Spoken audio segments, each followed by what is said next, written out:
KGF का पूरा नाम कोलार गोल्ड फील्ड्स है और फिल्म में इसके दूसरे अध्याय का नाम केजीएफ चैप्टर 2 रखा गया है। यश यानी रॉकी भाई को जिन्होंने हिंदी में आवाज दी है उनका नाम सचिन गोले हैं। आप उनकी एक झलक यहाँ देख सकते हो। ऑफर क्लोजेस सून। केजीएफ चैप्टर 2 के डायरेक्टर प्रशांत नील सर ने कोलार गोल्ड फील्ड्स में सोने की खानों को दिखाने के लिए हाईटेक टेक्नोलॉजी के साथ साथ वीएफएक्स यूज किए थे। लीड कास्ट के अलावा इस फिल्म में 800 से ज्यादा जूनियर आर्टिस्ट को लिया गया जिन्हें आप यहाँ देख रहे हो। बाकी इतने आर्टिस्ट को बाहुबली और बाहुबली 2 में भी हायर नहीं किया गया था। केवल यही नहीं, ज्यादातर फिल्म मेकर्स ऑब्जेक्ट मॉडलिंग और कॉपी पेस्ट से ही लोगों की भीड़ को मूवी में दिखाते हैं। एरी एलेक्सा SXT जैसी हाई डेफिनेशन कैमरे को सिनेमेटोग्राफर भुवन गोंडा ने कंधे पर रखकर सारे एक्शन सीन शूट किए थे ताकि शॉट परफेक्टली लिया जा सके। इतना ही नहीं, इस एक कैमरे का वजन ही 40 किलोग्राम है।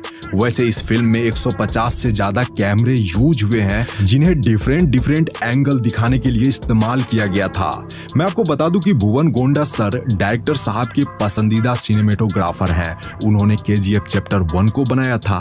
इसके अलावा प्रभास के साथ उनकी अगली फिल्म सालार में भी भुवन गोंडा ही सिनेमेटोग्राफर हैं। फिल्म के कॉस्ट्यूम डिजाइनर नवीन शेट्टी है। इनके अलावा योगी जी राज भी थे। आप उन्हें और उनकी टीम को कलाकारों को कॉस्ट्यूम पहनाते हुए देख रहे हो। यहाँ उनके द्वारा अधीरा यानी संजय दत्त को तैयार किया जा रहा है। मैं आपको बता दूं कि उनके सूट का वजन यानी अधीरा के सूट का वजन ही 25 किलोग्राम था, जिसमें लेदर, कॉटन, जूट इत्यादि यूज किए गए हैं उस कपड़े को बनाने में। श्रीनिधि शेट्टी और यश का कॉस्ट्यूम डिजाइन सानिया सरधारिया ने किया है। उन्होंने लीड कास्ट को मॉडर्न और रेट्रो लुक बखूबी और पूरे परफेक्शन के साथ दिया था, तभी तो इस फिल्म के लुक से लेकर स्टाइल तक फेमस हो गए हैं। वैसे तो फिल्मों में कार चेजिंग सीक्वेंस को वीएफएक्स स्टूडियो में ही शूट करके दिखाया जाता है, बट इस फिल्म में ओरिजिनलिटी का पूरा ध्यान रखा गया था। यहाँ पर आप जिस कार को देख रहे हो जिसमें कि रॉकी रीना को बचाने जाता है, दरअसल यह फोर्ड मुस्तांग 1969 है जो कि काफी महंगी कार है। मुख्यतः केजीएफ चैप्टर 2 फिल्म की शूटिंग कोलार गोल्ड फील्ड्स के अलावा बेंगलुरु, हैदराबाद और मैसूर में शूट किया गया है, जिसके बारे में आप आगे जानोगे।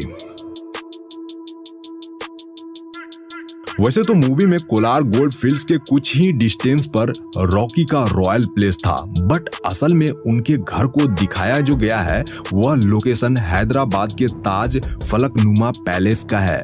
बट फिल्म में हमें ये दोनों चीज एडिटिंग के जरिए एक साथ यानी अगल बगल में दिखाई गई थी। मूवी का यह सीन उस समय का है जब रॉकी को देखकर लगता है कि वह अब सब कुछ हार चुका है, बट वह इनायत अली से डील करने दुबई चला जाता है। तो वहां जो बीच वाली लोकेशन पर यह वाली शूटिंग आप देख रहे हो वह एक्चुअली इंडिया का ही लोकेशन है। कर्नाटक के पाडुकेरे बीच के मलपे में इस वाले सीक्वेंस की शूटिंग हुई थी। अब क्लाइमेक्स के इस सीन को देखिए। आपको क्या लगता है कि क्लाइमेक्स बनाना कितना डिफिकल्ट होगा? फिल्म मेकर्स ने अपने टोटल बजट का 15% हिस्सा क्लाइमेक्स के लिए ही बचा कर रखा था, यानी सिर्फ क्लाइमेक्स पर ही 12 करोड़ रुपए खर्च कर दिए गए थे। एंड लास्ट वाला फाइटिंग सीन है जहां पर अधीरा और रॉकी को लड़ते हुए दिखाया गया है, जो कि काफी दमदार फाइटिंग सीक्वेंस में से एक है। तो इस जगह पर दोनों ने दमदार फाइटिंग तो करी है, बट जानकर आपको अच्छा लगेगा कि इस एक्शन सीन के लिए ना तो यश और ना ही संजय दत्त ने कोई डबल बॉडी इस्तेमाल किया है, यानी कि यहाँ कोई भी डबल बॉडी नहीं है। ब्यूटी पेजेंट श्रीनिधि जी, जिन्होंने इस फिल्म में रीना का किरदार निभाया है, जो कि रॉकी की वाइफ रहती है।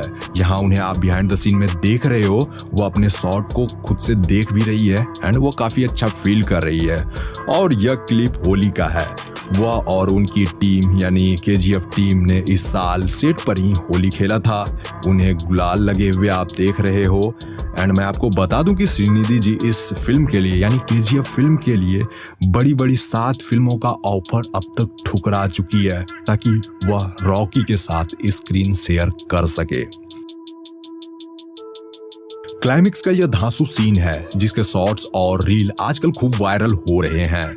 यह सीन फिल्म में आपको कुछ ऐसे दिखाया गया था। यहाँ पर रॉकी खतरनाक लुक में मिनिस्टर को मारने पहुंचता है।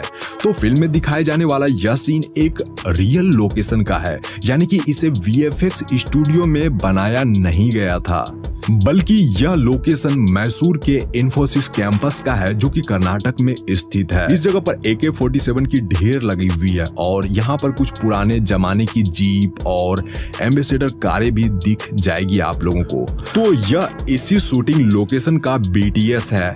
यह इन्फोसिस कैंपस मैसूर का बाहरी एरिया है। इस जगह हैंडसम रॉकी भाई का प्राइम मिनिस्टर रमिका सेन से पहली मीटिंग होती है जिसका BTS आप यहाँ देख रहे हो। इस जगह पर रॉकी रेड कलर के सूट में नजर आए थे जो कि इन दिनों काफी ट्रेंड कर रहा है। इस तरह के कॉस्ट्यूम, इस तरह का आउटफिट आजकल लड़के खूब पसंद कर रहे हैं। यहाँ वो काफी हैंडसम लगे हैं। तो मैं आपको बता दूं कि यह इन्फोसिस कैंपस मैसूर के अंदर का ही एरिया है। पहले बाहर वाला एरिया जो आपको मैंने अभी दिखाया एंड ये उसके अंदर का है। ये काफी प्राइम लोकेशन है। आप इस जगह को देखकर भी खुद समझ सकते हो। आप लोग यह लोकेशन देख रहे हो, असल में यह KGF यानी कोलार गोल्ड फील्ड्स का लोकेशन है। इसी जगह पर मूवी का 50% हिस्सा बना है। यह कर्नाटक के कोलार में ऐसी एक असली जगह है। यहाँ पर सच में सोने की बहुत सारे खदानें थी कभी। तो KGF चैप्टर 1 और KGF चैप्टर 2 की पूरी स्टोरी कोलार गोल्ड फील्ड्स में बनी सोने की खदानों पर आधारित है। यह लोकेशन बेंगलुरु से लगभग 100 किलोमीटर की दूरी पर स्थित है एंड KGF चैप्टर 2 का भी सेट यही है। वैसे तो KGF की स्टोरी काल्पनिक है, लेकिन कहीं ना कहीं इसे आप लोग रियल कोलार गोल्ड फील्ड से रिलेट कर पाओगे। साल 1981 की प्राइम मिनिस्टर रमिका सेन यश को इंडिया का सबसे खतरनाक क्रिमिनल बताकर उनके खिलाफ डेथ वारंट सिग्नेचर करती है। लेकिन उससे पहले यश गरुड़ा को मारकर कोलार गोल्ड फील्ड के ऊपर अपना साम्राज्य खड़ा कर लेता है और फिर कोलार गोल्ड फील्ड से निकलने वाले सोने को अपनी मन मर्जी कीमत पर वह बेचता है। रियलिटी से भी आप लोगों को रूबरू करवाऊं तो 1979, 1980 और 1981 में गोल्ड की रेट बहुत तेजी से बढ़ी थी। 1902 में कोलार नामक इस जगह पर गोल्ड माइनिंग शुरू हुई थी। माइनिंग के लिए बड़े बड़े इक्विपमेंट्स लगाए गए थे। उस समय ब्रिटिश की हुकूमत थी जिससे कि उन्होंने भारत में गोल्ड माइनिंग के लिए एक डैम बनवाया जिसे कावेरी डैम कहा जाता है। तो इस डैम से काफी मात्रा में बिजली उत्पादन की जाती थी। मैं आपको बता दूं कि तब एशिया में कुछ ही चुनिंदा देशों में इलेक्ट्रिसिटी जैसी कोई चीज आई थी, जिसमें सबसे फेमस था जापानी पावर हाउस जो कि आसपास के देशों को बिजली प्रोवाइड करता था। कावेरी डैम से इतनी ज्यादा इलेक्ट्रिसिटी प्रोड्यूस होने लगी कि आसपास के शहरों को भी इसका फायदा मिलने लगा था। यही वह बड़ी वजह है जिससे कि बेंगलुरु देश का सबसे पहला बिजली संपन्न शहर बन गया था, जो कि फैक्ट भी है। तो जैसा कि मैंने कहा कि यह लोकेशन रियल है। KGF चैप्टर 2 के डायरेक्टर प्रशांत नील सर चाहते तो ये पूरी फिल्म VFX स्टूडियो में भी बना सकते थे, लेकिन यहाँ जो सेट तैयार किए गए थे उनके पीछे काफी मेहनत लगी है। एंड मैं आपको बता दूं कि KGF मूवी के कोलार गोल्ड फील्ड के इस सेट को बनाने में 9 महीने लगे थे और 250 लोग प्रतिदिन काम करते थे। देखिए, गोल्ड माइनिंग के लिए साइनाइड का यूज किया जाता था पहले। यहाँ जो आप इस जगह पर इतने बड़े विशालकाय गड्ढे देख रहे हो, यह फिल्म मेकर्स द्वारा नहीं करा गया, बल्कि ये माइनिंग करने से ही इतना बड़ा गड्ढा बना है। अब सोचो कितनी ज्यादा साइनाइड यहाँ यूज किए गए होंगे। यहाँ तक कि इस जगह पर साइनाइड के पहाड़ भी बन गए हैं एंड उसकी धूल से फिल्म मेकर्स और क्रू मेंबर्स को काफी ज्यादा परेशानी का सामना करना पड़ता था। तो आप लोगों ने यहाँ जाना कि KGF चैप्टर 2 को बनाने में कितना हार्ड वर्क लगा है। KGF चैप्टर 2 मूवी को बनाने में लगे हार्ड वर्क के बारे में आप लोगों ने तो जान ही लिया। ज्यादा से ज्यादा आप लोग शेयर करो ताकि और भी लोगों को पता चल सके कि ये फिल्म कितनी मुश्किलों से बनी है। Thanks for watching. मिलते हैं एक शानदार वीडियो में। अपना ख्याल रखिए। Take care. Bye bye.